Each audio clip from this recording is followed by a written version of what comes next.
I never thought saving a life would ruin mine, but here I am, 19, barefoot, and 6 months pregnant, kneeling in the red dirt outside my crumbling mud house, pressing my only clean cloth against a stranger's bleeding head, while my hands shake so hard I can barely hold it steady. The boy can't be more than 8. His eyes are wide, glassy with shock, and his school uniform, crisp white shirt, navy shorts, is soaked through with blood that's still warm against my palms. He's whimpering. I'm whispering things I don't even believe. You're okay. You're safe. I've got you. The motorcycle that hit him is gone. Dust still hangs in the air where it disappeared down the road. No one stopped. No one ever stops here. This village is the kind of place people drive through, not to. We're 40 minutes from the nearest clinic, and I don't even have a phone to call for help. My neighbors? They're at the fields. My mother-in-law? She took the last of our money this morning to buy rice we won't see until tonight. And my husband, God, my husband, he left 3 months ago and hasn't sent a single coin since. So it's just me and this boy and the blood that won't stop coming. I press harder. He winces and I hate myself for it, but I don't let up. His pulse is threading under my fingers, faint and fast like a bird trying to escape. His lips are pale. I can see the blue creeping into them and my stomach twists so violently I taste bile. Stay with me, I whisper. My voice cracks. Please. Stay with me, his eyes flutter. For a second, I think I've lost him. Then I hear it. The sound of an engine. Not a motorcycle this time. Something deeper, heavier, expensive. A car, and then another. And another. I look up, squinting against the sun, and my breath catches. 3 black SUVs are barreling down the dirt road, kicking up clouds of dust so thick I can barely see. They screech to a stop in front of my house. My house, this sad little pile of mud and thatch that's barely holding itself together. And car doors slam like gunshots. Men in suits pour out. Actual suits. In this heat. In this village, and then he steps out. Tall, broad-shouldered, mid-30s maybe. His shirt is rolled to his elbows, and even from here I can see the way the fabric pulls across his chest, tailored and perfect and completely out of place. His jaw is tight, his eyes are scanning. And when they land on the boy in my arms, his entire face goes white. Ethan, his voice is raw, broken. He's across the dirt and crouched in front of me before I can even process that he knows this boy's name. His hands, large, clean, steady, reach for the child, but I don't let go. I don't know why. Maybe it's instinct. Maybe it's fear. Maybe it's because I've been holding this boy together for 10 minutes and I'm terrified that if I move, he'll fall apart. The man's eyes snap to mine and everything stops. He's looking at me like I'm the only thing in the world. Not angry. Not grateful. Something else. Something I can't name. His gaze drops to my hands, covered in blood, then to the swell of my belly under my faded dress, then back to my face. His throat works. His voice comes out rough, almost a whisper. Don't let go, I don't. Not even when the paramedics arrive. Not even when they try to take over. I hold pressure on that wound until they pry my hands away, and even then, I can still feel the warmth of the boy's blood drying on my skin. The man doesn't take his eyes off me the entire time. And when they load Ethan into the ambulance, when the sirens start to wail and the dust begins to settle, he turns back. He walks toward me slowly, deliberately, like he's afraid I'll disappear. You saved my son. His voice is quieter now, steadier, but there's something underneath it. Something that makes my pulse stutter. My voice fails. I swallow. Try again. I couldn't let him. What's your name? The way he asks it like it matters. Like it's the most important thing he'll hear all day makes my chest tighten. Maya. Repeats it, slowly, like he's memorizing the shape of it. Then he does something I don't expect. He reaches into his pocket, pulls out a card, and presses it into my palm. His fingers brush mine, and the contact is electric. Brief, but I feel it everywhere. I'm coming back for you.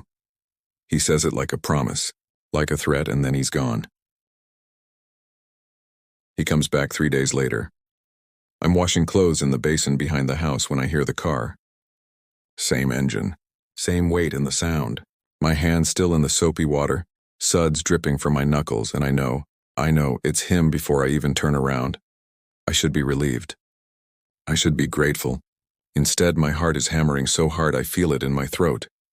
I dry my hands on my dress, stained. threadbare, humiliating, and walk around to the front. Slowly. Like maybe if I take my time, I can prepare myself for whatever this is, but there's no preparing for him.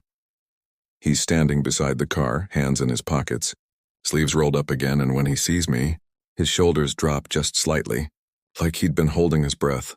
Maya, God. The way he says my name. How's Ethan? I ask because I need something to say that isn't why are you here or why does looking at you make me forget how to breathe. Stable. Awake. Asking about you. That surprises me. Me? He remembers you. His mouth quirks, almost a smile. Says you're the angel who saved him. I laugh. It comes out sharp, bitter. I'm no angel. His eyes darken. No, you're not. The way he says it, low, certain, makes my stomach flip. He takes a step closer. Then another. And suddenly the space between us feels too small and too large all at once. I need to repay you. You don't owe me anything. I owe you everything. The air shifts, thickens. I can smell him now. Something. Clean and expensive cologne, maybe, mixed with the faint scent of leather from the car. It's intoxicating, wrong. I shouldn't be noticing this. I don't need money, I say quietly. Good. Because I'm not offering money. I blink. Then what? And come work for me.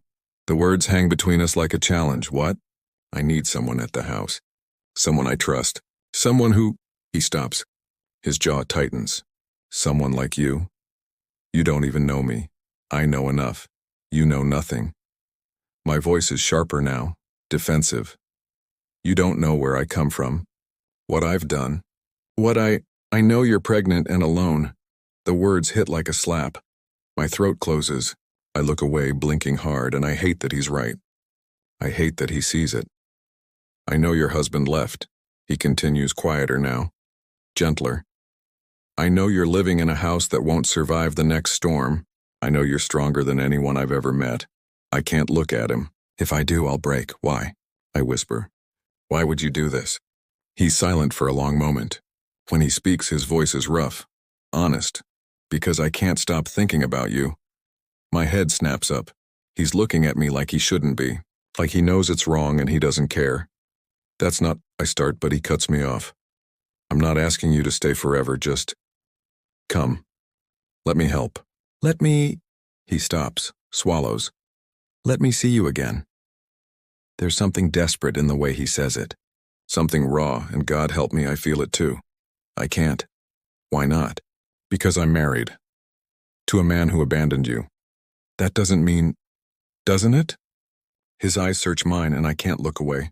I can't breathe. 1 month, he says. Give me 1 month. If you hate it, I'll bring you back. No questions asked. And if I don't hate it? His mouth curves. Slow. Dangerous. Then we'll deal with that when it happens. I should say no. I should turn around, go back inside, forget this man and his dark eyes and the way he makes me feel like I'm someone worth saving. But I don't.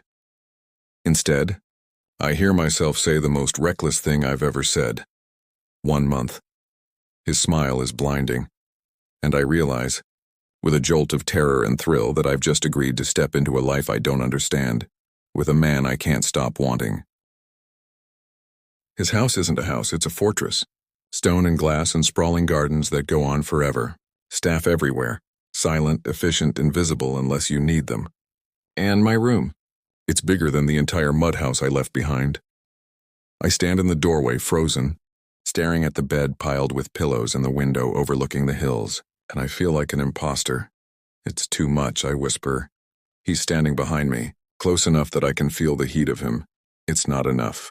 I turn. He's watching me with that same intensity and my pulse stutters. Why are you doing this? I told you. No, really, why? For a moment he doesn't answer. Then he steps inside, closing the door behind him, and the click of the lock is the loudest sound in the world. We're alone. You want the truth? His voice is low. Dangerous. I nod. Because when I saw you kneeling in that dirt covered in my son's blood, holding him like he was the only thing that mattered. He stops. His throat works.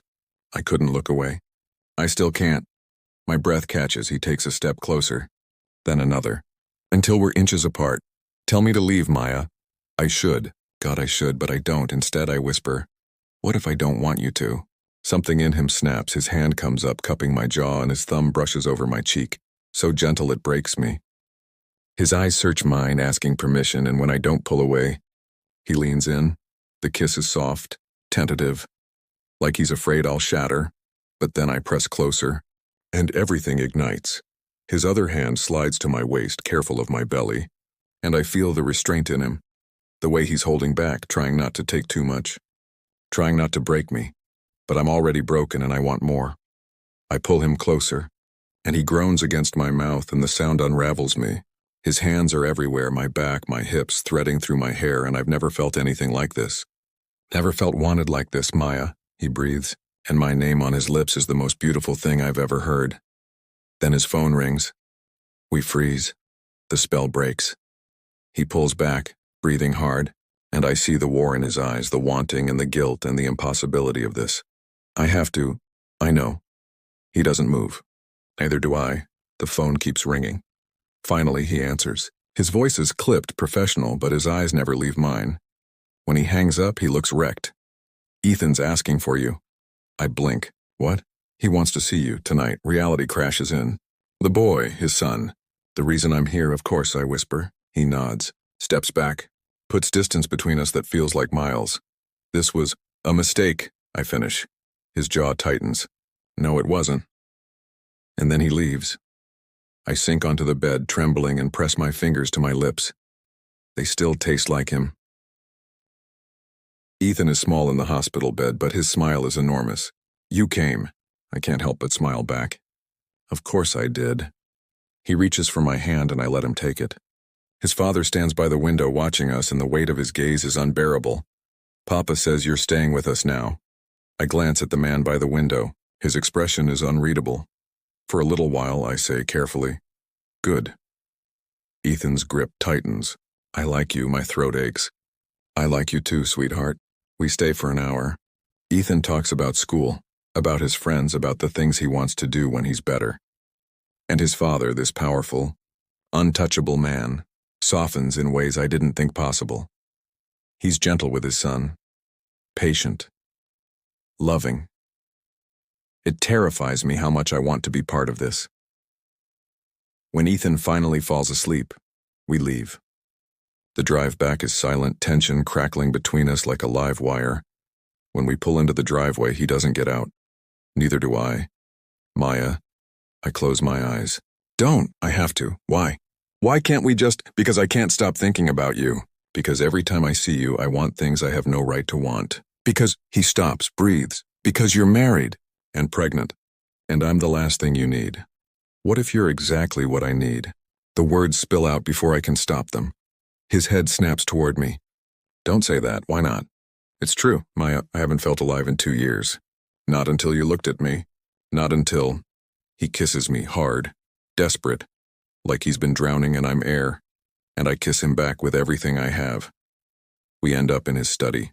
Hands tangled, breathless, barely making it through the door before he's lifting me onto the desk and stepping between my legs. Tell me to stop, he says against my mouth. No. Maya, I want this. I want you. He pulls back just enough to look at me. Really look at me. You don't know what you're asking. Then show me, and he does. Morning comes too soon. I wake in his bed, wrapped in sheets that smell like him, and for a moment, I let myself believe this is real. Then I see the ring on my finger, the one my husband gave me 2 years ago. Reality crashes down.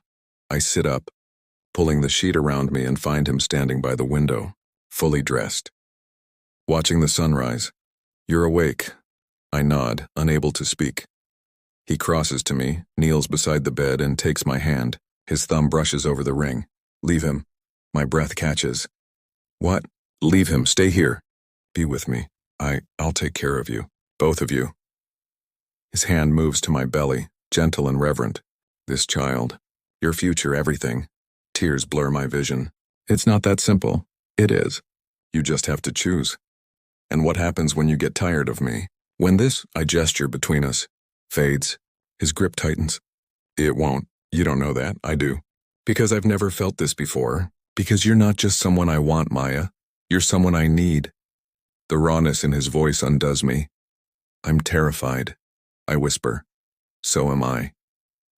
We stay like that for a long moment. Then he stands, pulls something from his pocket, and places it in my palm. A key. This is to the house. To everything. It's yours. Whether you stay or go, I stare at it, trembling. Choose me. Maya, choose us. And I realize with stunning clarity that I already have.